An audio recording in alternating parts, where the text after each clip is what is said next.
सबसे पहले अपने पार्टी के सभी वरीय साथियों का, सहयोगियों का, नेताओं और कार्यकर्ताओं का दिल से आभार व्यक्त कर रहा हूं, धन्यवाद दे रहा हूं, जिन्होंने मुझ पर ये जिम्मेवारी, ये भरोसा मेरे कंधों पर रखा है।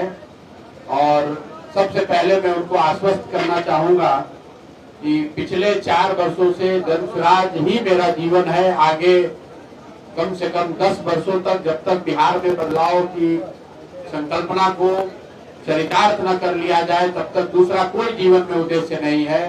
बांकीपुर में चुनाव लड़ने की जो जिम्मेवारी हमको दी गई है, मैं उसी प्रयास के दिशा में इसको एक कदम मानता हूं। जो नवंबर 2025 में हजारों लाखों लोग जन स्वराज के विचार से, इस प्रयास से जुड़े थे और कहीं न कहीं परिणाम आने के बाद उनके मन में थोड़ी उदासी या हताशा थी। उनमें से ज्यादातर लोगों का ऐसा मानना है कि बांकीपुर चुनाव में अगर जन स्वराज को जीत मिलती है तो न सिर्फ जन स्वराज को एक बहुत बड़ा बल मिलेगा, बल्कि बिहार बदलाव की सोच को फिर से पुनर्जीवित करने में बहुत बड़ी मदद मिलेगी। तो मैं इस जिम्मेवारी को अपनी ह्यूमिलिटी के साथ एक्सेप्ट करता हूं। अपने सभी साथी कार्यकर्ताओं का, नेताओं का धन्यवाद करता हूं। साथ ही उन 18 लाख मतदाताओं का धन्यवाद कर रहा हूं जिन्होंने विपरीत परिस्थिति में नवंबर 2025 में जन स्वराज के सभी उम्मीदवारों के समर्थन में अपना मत दिया है और जन स्वराज को जिंदा रखने में, जन स्वराज को बिहार में बनाए रखने में अपना अमूल्य योगदान दिया है।